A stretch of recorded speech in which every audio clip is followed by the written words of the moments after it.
السلام عليكم. اللهم صل وسلم وبارك على نبينا محمد وعلى اله وصحبه اجمعين. اليوم ان شاء الله بربي حنديرو السوفلي بالدجاج. عندي لهنايا مغرف تاع زبده، ندير مغرف زبده في المقله تاعي، ندير لها مغرف تاع زيت، نحطهم يسخنوا. كي يسخنوا راني هنا درت انايا 3 حبات بصل. راكو عارفين البصل الخضر اللي يذبل بالخف يطيح بالخف. درت 3 حبات بصل، وعندي هنايا نص صدر تاع دجاج كبير ما شاء الله.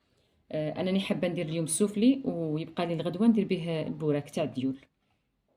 نحطوها فوق الفرن تسخن مليح مليح، يذوب الزبده، ونديروا البصل. وكي يذبل البصل كامل نزيدوا الدجاج ونديروا التوابل مع بعض. بعد ما دبلنا البصل راك تشوفوا فيه درنا الدجاج. نديروا الدجاج كيما هكايا. انا ندير فوقو شويه مسخون،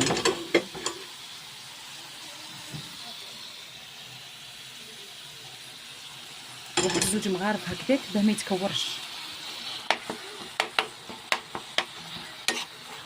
ونحلوه كامل كيما هكا.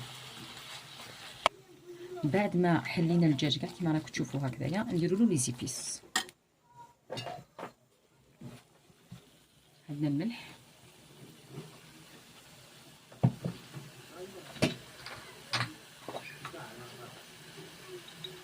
فلفل الكحل،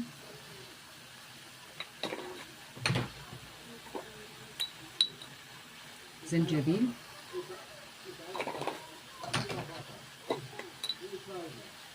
كركم، على راس المغرف راس الحانوت.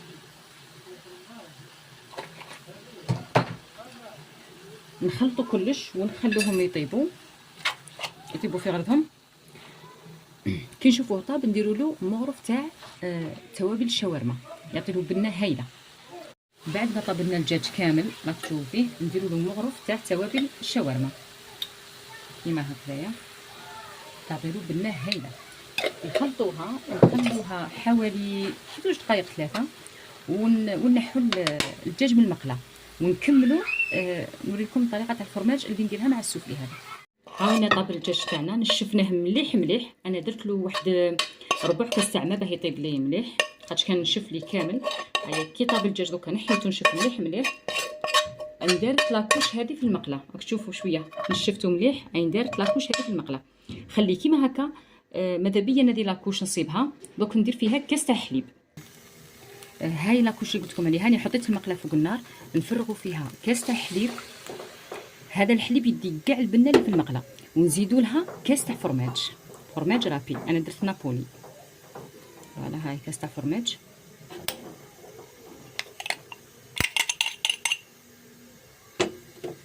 دوكا نخلوهم يذوبوا مع بعضهم، ونديروا هذه لاصوص فوق الدجاج تاع السوفلي. راني حليت العجينه المورقه اللي راح ندير بها السوفلي حنديرو بالعجينه المورقه، خدمتها في الدار. اللي حابه تعرف كيف خدمتها كتبوا لي في التعليق ونديرها لكم ان شاء الله. حليت كاع عجينه التوريق، دوك نديرو فيها الدجاج اللي طيبناه. وهذه هي لاصوص تاع الفرماج اللي درنا كاس حليب وكاس فرماج. انا ما عنديش الوقت نقعد ندير الدجاج وشويه فرماج، هذه تجي بنينه وسهله. ما درت لها حتى لي زيبيس، البنه كامل تاع الدجاج اللي هنايا. نحكموا نرفدوا شويه دجاج كيما هكذايا، نديروا هنا في الكوانه تاع المربع هكذايا شويه دجاج، ونديروا مغرف من ديك لاصوص تاع الفرماج هكذايا. نجيبوا حبه بيض نخبطوها، نديروا البيض شويه كيما هكا مع الجوانب باه ما تحلناش في الكوشه. كي نديروها نديروا البيض كيما هكايا، ونغلقوها غير بشويه. فوالا كيما هكايا. تحبي ديري بالفرشيطه، تحبي ديري غير بصباحتك كيما هكايا.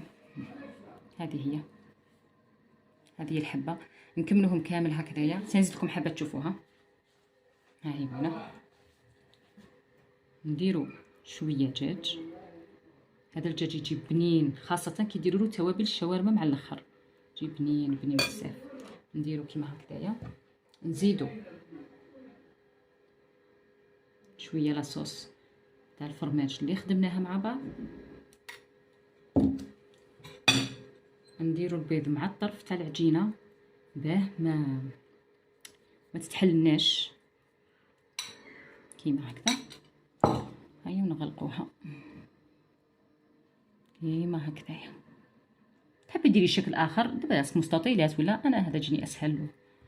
فوالا كيما هكايا. مع الاخر نديرو حبه نطليوها بالبيض ونديرو حبه زيتون ولا جلجلان كيما تحبي. ان شاء الله نوريها لكم كامل في السنيوه. هادو هما لي سوفلي تاعنا، اني كملتهم كامل درتهم في السنيوه، طليتهم بالبيض، درت لهم حبه زيتون، تحبي ديري جلجلان سانوج كيما تحبي.